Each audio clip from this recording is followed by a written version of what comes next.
Selection mind academy में आपका स्वागत है। ये है वैदिक संस्कृत के क्वेश्चंस का पार्ट 2। इसके पहले इसका पार्ट 1 भी आ चुका है। साथ ही हम हड़प्पा सभ्यता भी पढ़ चुके हैं और इसकी कुछ ट्रिक्स भी पढ़ चुके हैं। अगर आपने वो नहीं देखा है तो उसे भी जाकर देख लें। देखते हैं आज का क्वेश्चन। पहला सवाल है, ऋग्वेद में कुल कितने मंडल हैं? अगर मंडलों की बात करी जाए तो मंडलों की संख्या है 10 और मंत्र हैं 10-28। और ऋग्वेद में किसका वर्णन है? देवताओं की प्रार्थना का वर्णन है। अगर हम मंडलों में कुछ वर्णनों की बात करें तो तीसरे मंडल में गायत्री मंत्र का उल्लेख है, चौथे मंडल में कृष्ण संबंधी उल्लेख है, सातवें मंडल में दशराग युद्ध का उल्लेख है जो कि परुषणी मतलब रावी नदी के तट पर हुआ था। आठवें मंडल में हस्तलिखित ऋचा जिसे खिल कहा जाता था इसका वर्णन है।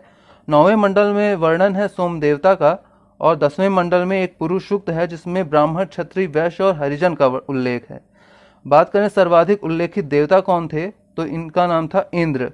और सर्वाधिक वर्णित नदी ये थी सिंधु। और सर्वाधिक पवित्र नदी कौन सी थी? ये थी सरस्वती जिसे नदी तमा भी कहा जाता था। और गंगा नदी का उल्लेख सिर्फ एक बार मिलता है तो ये भी इंपॉर्टेंट है।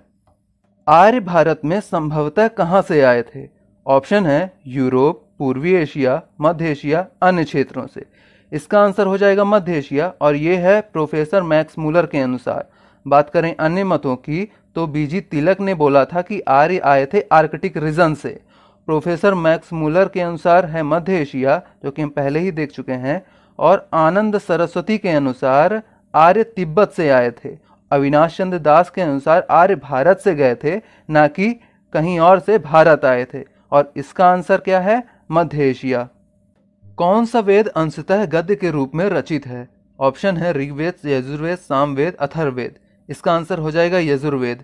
और यजुर्वेद में यज्ञ व कर्मकांड का वर्णन है। साथ ही यजुर्वेद एकमात्र ऐसा वेद है जिसमें गद्य व पद्य दोनों का संकलन है। अगर इसके पाठ्यकर्ता की बात करें तो अदव्यु। उपवेद है धनुर्वेद जिसके संकलन करता है विश्वामित्र। इन तीनों वेदों को मतलब ऋग्वेद, यजुर्वेद, सामवेद को एक साथ बोला जाता है वेदत्रयी, जिसमें पारलौकिक जीवन की चर्चा की गई है। सभा और समिति प्रजापति की 2 पुत्रियां थीं। इसका उल्लेख किस वेद में मिलता है? इसका आंसर हो जाएगा अथर्ववेद। देखिए अथर्ववेद में लौकिक ज्ञान का वर्णन है। अगर सभा और समिति की हम बात करें तो ये प्रतिनिधि संस्थाएं थी जिसका कार्य होता था राजा के ऊपर अंकुश रखना। अगर सभा की हम बात करें तो इसका आप वर्तमान राज्यसभा से इसकी तुलना कर सकते हैं और समिति की तुलना वर्तमान लोकसभा से कर सकते हैं। सभा का कार्य होता था न्याय करना जबकि समिति का कार्य होता था राजा का निर्वाचन करना। अगर हम अथर्ववेद की बात करें तो इसके रचयिता हैं अथर्व मुनि, पाठ्यकर्ता हैं ब्रह्म।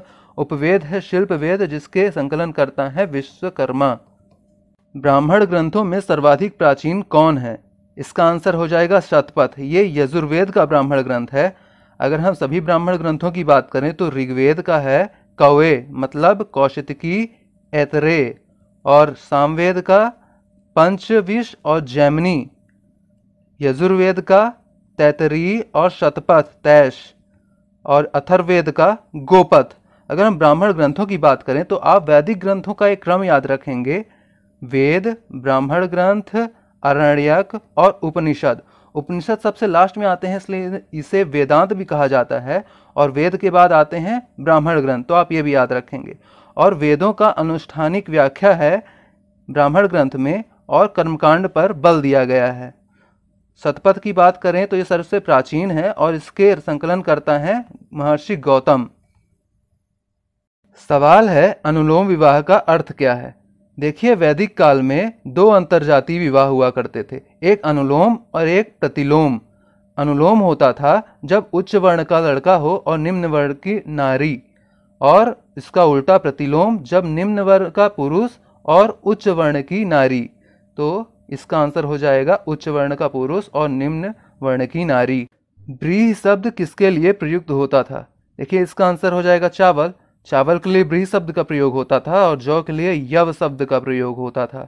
और अगर हम हड़प्पा सभ्यता की बात करेंगे तो गेहूं और जौ उसमें प्रमुख फसलें थीं। कपास सर्वप्रथम उगाई गई थी और चावल से हड़प्पावासी परिचित नहीं थे। प्राचीनतम व्याकरण अष्टाध्यायी के रचनाकार कौन थे? इसका आंसर हो जाएगा पाणिनि। अगर हम अदर ऑप्शन को देखें तो गौतम न्याय दर्शन से संबंधित हैं, कपिल सांख्य दर्शन से, पतंजलि योग दर्शन से। इसका आंसर हो जाएगा पाणिनि। वैदिक समाज की आधारभूत इकाई क्या थी? इसका आंसर हो जाएगा कुल। इसे हमने वैदिक सभ्यता की ट्रिक की वीडियो में भी पढ़ा था। तो कई कुलों से मिलकर बनता है ग्राम, कई ग्रामों से मिलकर विश, कई विश से मिलकर जन, जो कि उत्तर वैदिक में कई जन से मिलकर जनपद भी बने। अगर हम कुल के मुखिया का नाम देखें तो कुलप कहा जाता था, कुलप, ग्राम के ग्रामीणी, विश के विशपति और जन के राजन। भागदून कहा जाता था, इसका आंसर हो जाएगा कर संग्रह करता। देखिए, कोषाध्यक्ष को कहा जाता था संग्रहित और कर को कहा जाता था बलि। हमारा आखिरी सवाल है, गायत्री मंत्र की रचना किसने की थी? इसका आंसर हो जाएगा विश्वामित्र जी। देखिए, अगर गायत्री मंत्र के बारे में बात करें तो ये ऋग्वेद में है और ऋग्वेद के तीसरे मंडल में ये शाम की देवी सावित्री को समर्पित है। इसमें अक्षरों की बात करें तो 24 अक्षर। इसका आंसर हो जाएगा विश्वामित्र जी। देखिए साथियों, आज के लिए बस इतना ही। अगर आपने ये सारी वीडियो नहीं देखी है तो इन्हें भी देख लें और स्वस्थ रहें, पढ़ते रहें।